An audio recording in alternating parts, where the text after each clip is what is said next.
welcome to another episode of Colorado Politicking. I'm Pat Poblete, a legislative reporter, and we are kicking off today's show with political correspondent Ernest Luning.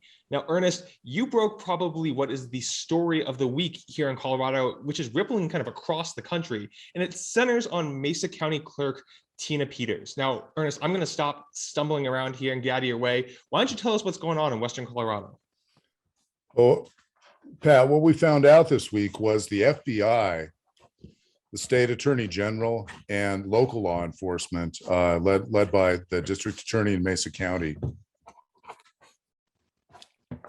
executed search warrants on 4 homes in Mesa County, including on Tina Peters, the elected Republican clerk out there, who's been the target of a criminal investigation by all 3 entities, local, state, and federal, since this summer, over allegations that she was helpful in leaking election data as part of her plan to prove that the election was stolen from President Donald Trump last year. Now, this appears to be the first case where the FBI has actually executed search warrants in one of these cases like this around the country. And one of the other people whose home was searched was Sharona Bishop, who happens to have been Lauren Boebert's campaign manager during the primary last year. And that's certainly gotten a lot of attention as Representative Boebert has kept herself in the news all week.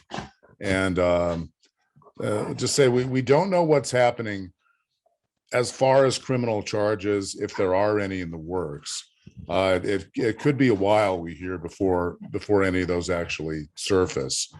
But what happened was Tuesday morning, Tina Peters' home was searched by agents, and she later said that that the authorities had used battering rams and broken down doors. And it turns out that they didn't do that at her home. We're still trying to figure out whether that happened at some of the other homes. But, it turns out to be a big step in a case that's been going on for months and really is kind of the epicenter of the, of allegations that the election was stolen last year.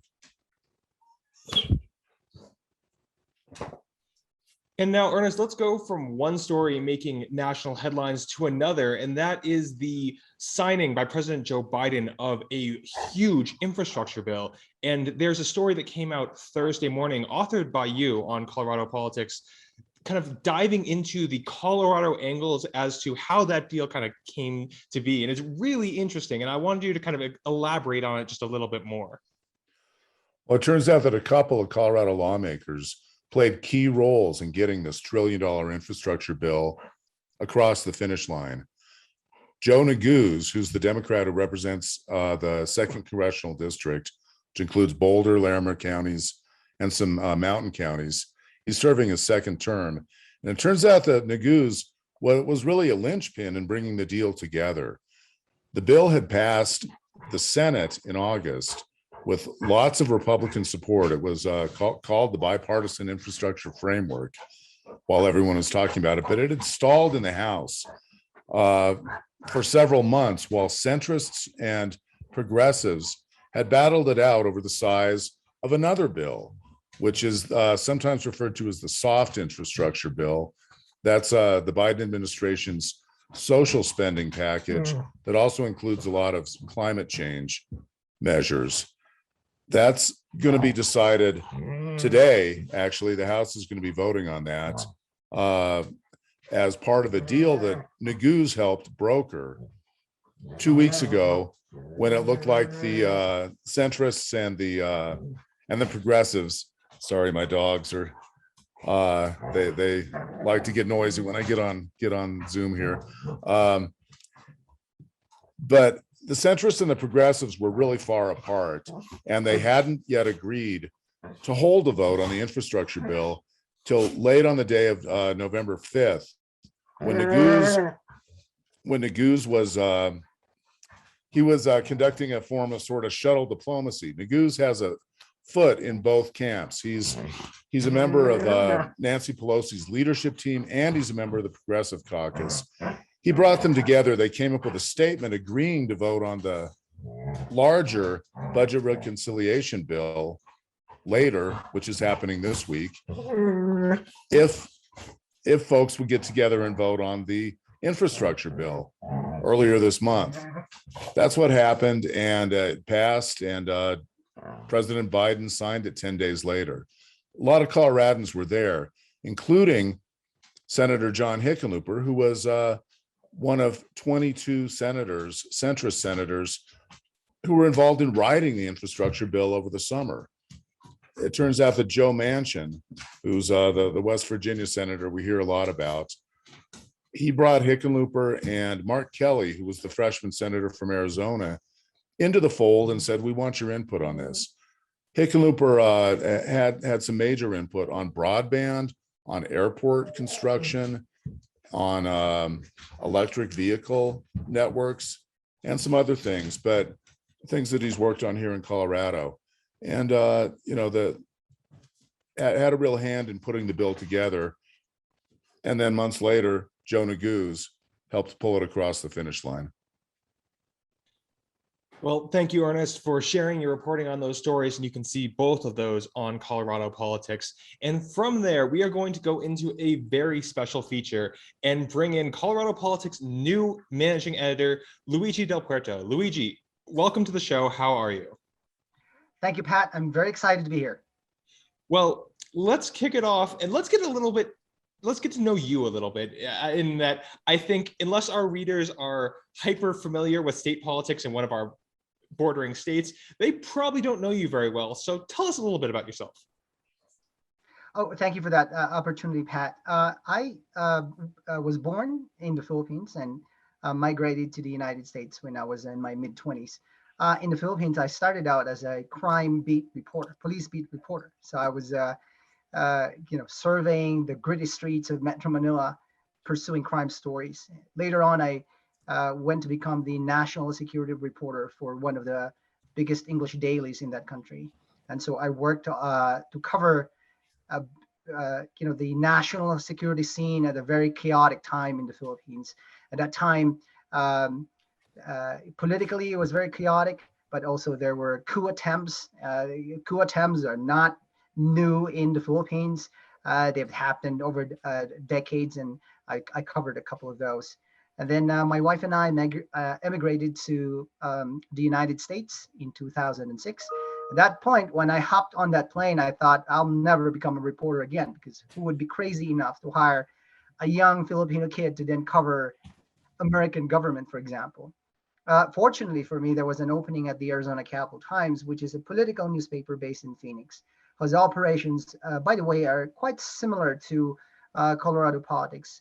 And so I started out as a Senate reporter, became one of the editors, became the executive editor, and later on held a dual role of publisher and editor of the paper. And from Arizona, I've watched Colorado Politics. I know just a little bit about it.